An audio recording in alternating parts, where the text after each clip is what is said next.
Fala agora dos prejuízos provocados pela chuva. Muitos motoristas precisam sair em dias de temporal, terminam sendo obrigados a passar por ruas alagadas. E se o motor parar e precisar de reparo, será que o seguro cobre o valor do serviço? E quando uma árvore cai sobre o veículo, o seguro vai arcar com o trabalho de recuperação da lataria? Bruno, são perguntas para você. Boa tarde.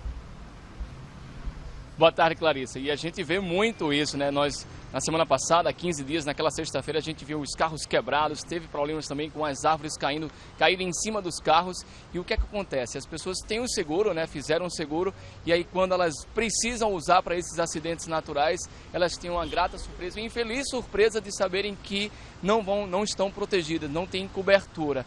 Então, o que é que deve ser feito? Por isso que nós convidamos Carlos Vale, ele está aqui ao meu lado, assistiu também as reportagens daquela de Fernando, mostrando o alagamento, e a gente estava conversando com o Carlos, que é o vice-presidente da Federação Nacional dos Corretores de Seguro para a região Nordeste.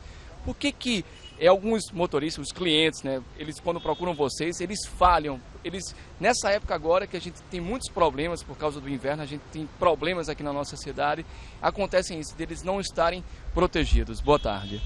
Boa tarde. Em primeiro lugar, é muito importante que o cliente, a pessoa que quer fazer o seguro, procure um corretor de seguros, que é o único profissional, por lei, com competência para isso. Da mesma forma que a gente procura um médico quando está doente, explica os nossos problemas, as nossas dores, a gente tem que procurar um corretor de seguro para explicar quais são as nossas expectativas.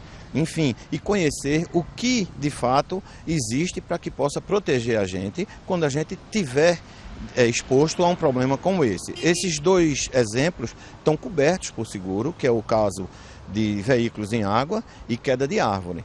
Agora, tem que se respeitar as franquias, né, que são importantes na hora da contratação, que o cliente veja qual o valor de franquia contratado, né? Então, elas têm cobertura. E ele tem que dizer, por exemplo, quando contratar, que quer, por exemplo, acidentes naturais, alagamento, buracos, queda de árvores, ele tem que deixar isso bem claro, que, por exemplo, ele pode pagar um pouco mais, mas ele vai ficar mais protegido.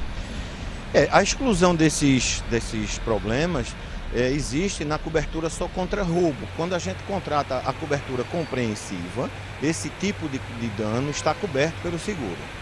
Mas aí ele vai ter que observar, então, o valor que está sendo assegurado. Por exemplo, a gente estava conversando agora antes e a gente vê também nos viadutos, por exemplo, aqui bem perto, no viaduto do Cabanca, tem os engavetamentos. Então o carro de trás às vezes provoca aquilo da frente e quando ele vai ver o valor que vai pagar de 4, 5 carros é muito alto e o valor não cobre. E ele tem que ficar atento a isso também. Isso faz parte desse diálogo que deve existir entre o cliente e o corretor. É muito importante que o cliente saiba que uma cobertura de R$30 mil para danos a terceiros pode ser ampliada para R$100 mil com um custo de R$40 por ano. Então, muitas vezes não se sabe disso. É importante que o cliente diga ao seu corretor, que é o seu parceiro de verdade, quais as suas expectativas e, para se ampliar uma cobertura, que custo teria. Não ir somente atrás de preço. Ele consegue resolver isso vendo o contrato, né? Antes de assinar, ele tem que olhar, tem que ficar tudo bem claro para poder não ter depois problemas. Eu acredito muito na simulação. É muito importante que o cliente ele simule junto ao seu corretor algum problema grave. Tipo, eu colidi agora em 4 carros e o serviço desses 4 carros vai ser R$80 mil. Eu tenho cobertura, meu carro foi roubado, quanto eu vou receber? Então é importante que ele diga todas as experiências que ele teve e de amigos para saber se tem cobertura. Muito obrigado, Carlos Vale, que é aqui o vice-presidente da Federação Nacional dos Corretores de Seguro para a região Nordeste. Então, Clarissa tem que ficar atento na hora que for contratar, que for atrás de um corretor de seguro. Voltamos ao estúdio.